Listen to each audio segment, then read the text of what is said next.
কলকাতার চারিদিকে রয়েছে অগণিত কালী মন্দির, কিন্তু কালী মন্দির নাম বলতে যেটা সব থেকে প্রথমে মাথায় আসে সেটা হলো দক্ষিণেশ্বর মা ভবতারিণীর মন্দির।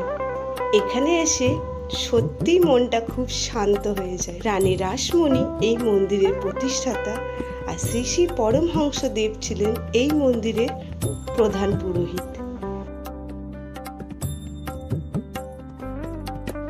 আজকের ভিডিওতে আমি আপনাদের সঙ্গে শেয়ার করব দক্ষিণেশ্বর মন্দির কখন পুজো দেওয়া হয়ে থাকে, কিভাবে ভোগ প্রসাদ গ্রহণ করবেন, ভোগ প্রসাদের মূল্য কত, এছাড়াও আরও বিভিন্ন তথ্য। আশা করছি আজকে ভিডিওটা আপনাদের হেল্পফুল হবে। ভিডিওটা লাস্ট অবধি ওয়াচ করুন। ভালো লাগলে লাইক, কমেন্ট, শেয়ার, চ্যানেলটা সাবস্ক্রাইব করে পাশে থাকবেন।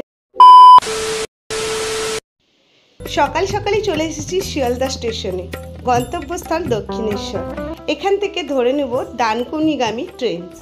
পরপর ট্রেন কিন্তু আপনারা সকাল থেকেই পেতে থাকবেন। দক্ষিণেশ্বর আপনারা তিনটি পথে যেতে পারেন, একটি হলো রেল পথে, একটি হলো মেট্রো পথে, আর তৃতীয়টি হলো বাস ধরে।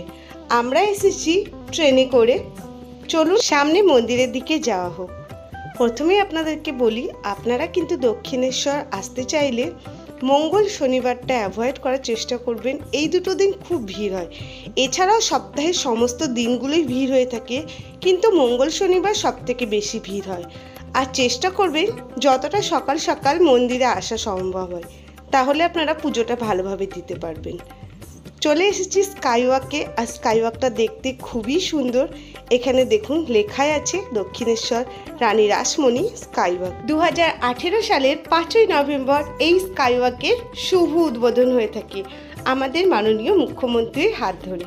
চলে এসেছি একদম মন্দিরের প্রবেশ পথে, সিংহদুয়ারে। চলুন যাওয়া যাক, আর একে একে আপনাদের সঙ্গে সমস্ত তথ্য শেয়ার করি। এখানে আপনাদের বলে রাখি, স্কাইওয়াকে কিন্তু অজস্র দোকান আছে ঠাকুরের প্রসাদের ডালা নেবার জন্য। আপনারা চাইলে কিন্তু স্কাইওয়াক থেকেও ডালা সংগ্রহ করে নিতে পারেন। মন্দিরের প্রবেশ পথে ঠিক বাম হাতের দিকে এদিকেও রয়েছে প্রচুর ডালার দোকান। তো আমি ঠিক করেছি আমরা এখান থেকে পুজোর প্রসাদটা নিয়ে নিব। চলুন আপনাদের সঙ্গে দামগুলো শেয়ার করি। ডালা কত করে আছে? ডালা 20 টাকা পাবেন, হ্যাঁ 50 টাকা পাবেন, হ্যাঁ 101 টাকা পাবেন, 151 টাকা পাবেন, 351 টাকা আছে, 460 টাকা আছে, 250 টাকা আছে। শুধু এরকম নেই, এখন মায়ের খেতে মিষ্টিতে পাবেন। আর ওই মিষ্টি কত করে? মিষ্টি 40 টাকা শো আছে, 50 টাকা শো আছে। এটা গুড়ের পাবেন, এটা ক্ষীরের পাবেন। পার পিস না সব? 3 টাকা পিস। আচ্ছা 3 টাকা পিস। ডালা নেওয়া আমাদের কমপ্লিট। চলে এসেছি মায়ের মন্দিরের প্রবেশে, আর এখানে আসতেই কিন্তু রয়েছে শ্রী শ্রী পরমহংসদেবের এই পুরো পিকচারটা, যেটা দেখতে খুবই সুন্দর লাগে। চলুন মন্দিরের দিকে সামনের দিকে এগিয়ে চলি।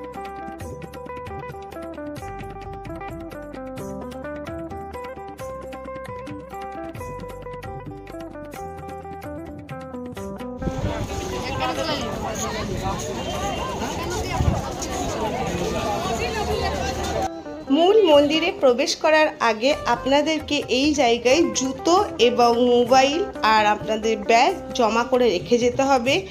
মোবাইল পিছু কিন্তু 3 টাকা করে পড়ে, আর ব্যাগ পিছু পড়ে 10 টাকা করে, আর জুতো পিছু পড়ে 2 টাকা করে। আপনারা এখানে সমস্ত কিছু জমা করে রেখে দিয়ে যেতে পারবেন। দেখুন লাইন পড়েছে, তো দেখুন আমরাও আমাদের সমস্ত কিছু জমা করে দিচ্ছি। এবার চলুন চলে যাচ্ছি মন্দিরের পিছন দিকে, যেখানে কিন্তু লাইন দিতে হবে। চলে এসেছি মন্দিরের পিছনের দিকে, যেটা অপূর্ব সুন্দর, খুবই সুন্দর। সামনে একটা পুকুর আছে, যেটা দেখতে খুবই সুন্দর লাগে। আর এই জায়গাটা থেকে মন্দিরটাও দেখতে কিন্তু অপূর্ব সুন্দর লাগে। এখান থেকে দেখুন মন্দিরের পিছনটাও দেখা যাচ্ছে, আর মন্দিরের যে চূড়াটা সেটাও কিন্তু দেখতে পাওয়া যাচ্ছে।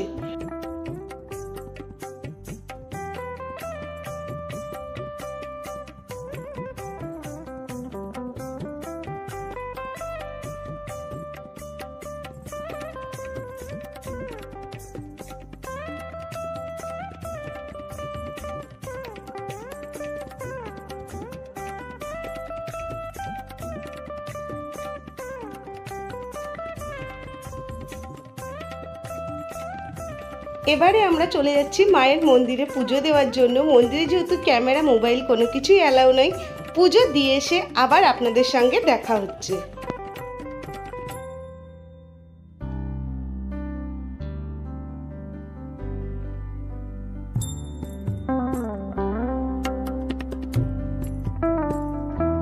এবার আপনাদের সঙ্গে শেয়ার করি মায়ের মন্দির সকাল কটা থেকে খোলা হয়ে থাকে।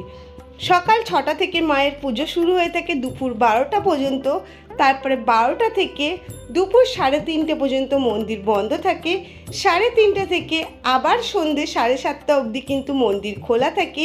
সন্ধ্যেবেলায় মায়ের দর্শন করতে গেলে অবশ্যই কিন্তু সন্ধ্যা আরতিটা দেখবেন, যেটি কিন্তু খুবই সুন্দর। ভিতরে যেহেতু ক্যামেরা অ্যালাউ নেই সেই জন্য শেয়ার করতে পারলাম না। মন্দির থেকে বেরিয়ে এসেই মন্দিরের ঠিক বাম সাইডেই পড়ে রানীমার এই ছোট্ট মন্দিরটি। এই মন্দিরটাও দেখতে কিন্তু খুব সুন্দর লাগে, চারিদিকে সবুজে ঘেরা। দেখতে কিন্তু এই মন্দিরটা খুব সুন্দর লাগে। পড়ন্ত বেলাতে এই জায়গাগুলো কিন্তু সত্যি খুব সুন্দর হয়ে ওঠে।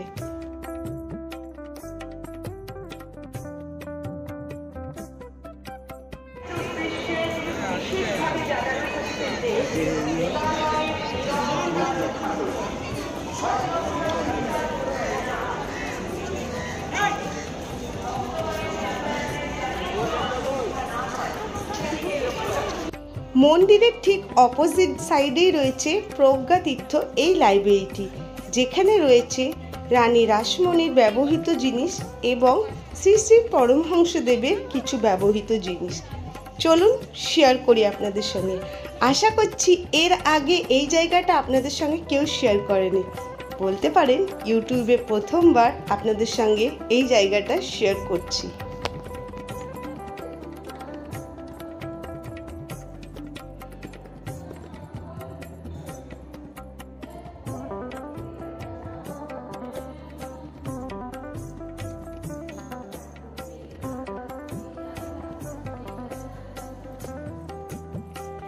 এটি হলো রানীমার ব্যবহৃত শ্বেত পাথরের সিংহাসন, যেটি উনি ব্যবহার করতেন। সব কিছু আপনাদের সঙ্গে শেয়ার করছি। আর এই মন্দিরের ইতিহাস যদি আপনাদের সঙ্গে না শেয়ার করি তাহলে তো ভিডিওটা অসম্পূর্ণ থেকে যাচ্ছে। 1855 খ্রিস্টাব্দের 31শে মে বৃহস্পতিবার স্নানযাত্রার দিন নির্দিষ্ট হয় মা ভবতারিণী মন্দির প্রতিষ্ঠার দিন। এই মন্দিরের প্রথমে প্রধান পুরোহিত ছিলেন শ্রী শ্রী রামকৃষ্ণ পরমহংসদেবের দাদা রামকুমার। পরবর্তীকালে শ্রী শ্রী রামকৃষ্ণ এই দায়িত্ব গ্রহণ করেন। এই মন্দির গড়ার পিছনে রানীমার অক্লান্ত পরিশ্রম রয়েছে। দীর্ঘ 8 বছর ধরে এই মন্দিরটি তৈরি হয় 9,50,000 টাকা ব্যয় করে, যেটি বর্তমান সময়ে এই টাকার পরিমাণ হলো 50 কোটি টাকা।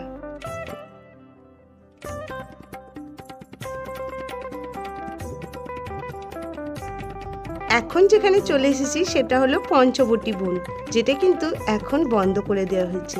চারিদিকে সবুজে ঘেরা, দেখতেই পাচ্ছেন খুবই সুন্দর লাগছে। এবার আপনাদের সঙ্গে শেয়ার করি দক্ষিণেশ্বরে মা ভবতারিণী ভোগ প্রসাদ কিভাবে গ্রহণ করবেন। সকাল 10টার মধ্যে কিন্তু কুপন দেওয়া হয়ে থাকে। কুপন মূল্য 100 টাকা প্রতি জন হিসাবে।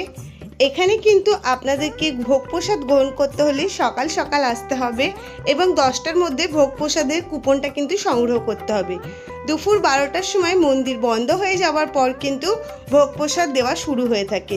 প্রতিদিন 300 থেকে 400 কুপন দেওয়া হয়ে থাকে। থেকে কিছুটা দূরেই দেখো গেস্ট হাউস আছে। যারা বাইরে থেকে এখানে এসে মায়ের দর্শন করে এখানে থাকতে চাও অবশ্যই তারা এখানে থাকতে পারবে, ব্যবস্থা করা আছে। সুন্দর বেশ গেস্ট হাউসটাও।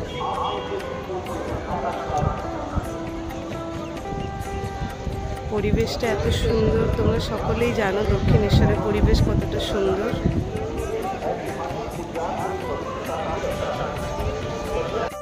তারপরে এখান থেকে চলে গেছিলাম আদ্যা মায়ের মন্দিরে পুজো দেবার জন্য। আর সেখানে যেহেতু ভোগ প্রসাদের কুপন পাওয়া যাচ্ছিল, তো আমরা আজকে দুপুরে ভোগ প্রসাদ সেখান থেকেই গ্রহণ করেছি।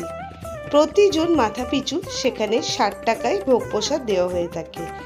আপনারা চাইলে কিন্তু একই দিনে 2 জায়গায় পুজো দিয়ে ভোগ প্রসাদ গ্রহণ করতে পারেন। আদ্যা মন্দিরে প্রসাদ গ্রহণ করে আবার চলে এলাম দক্ষিণেশ্বর মন্দিরে। এবার ঘুরে দেখব দক্ষিণেশ্বর মন্দিরের পিছনে যে ছোট মেলা মতো জায়গাটা থাকে, যেখানে আপনার পুজোর সমস্ত সামগ্রী পাবেন, দেবদেবীর মূর্তি পাবেন, শাখা শঙ্খ এই সমস্ত জিনিস পাবেন। এছাড়া টুকটাক খাওয়া দাওয়ারও জিনিস পেয়ে যাবেন। এখানে আপনারা সমস্ত জিনিস কিন্তু পেয়ে যাবেন, খুবই কম দামের মধ্যে জিনিসগুলো পাওয়া যায়।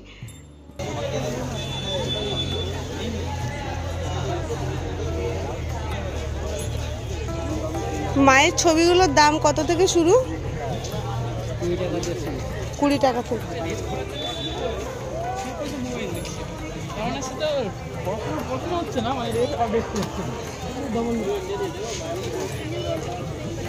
এখান থেকে যদি আপনারা কোনো জিনিস কেনাকাটা করে বাড়ির জন্য নিয়ে যেতে চান, অবশ্যই কিন্তু দাম দর করে কেনাকাটা করবেন।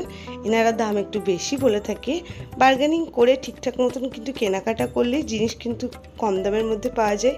খুব সুন্দর সুন্দর জিনিস আছে, আপনাদের সঙ্গে কিছুটা শেয়ার করে দিলাম।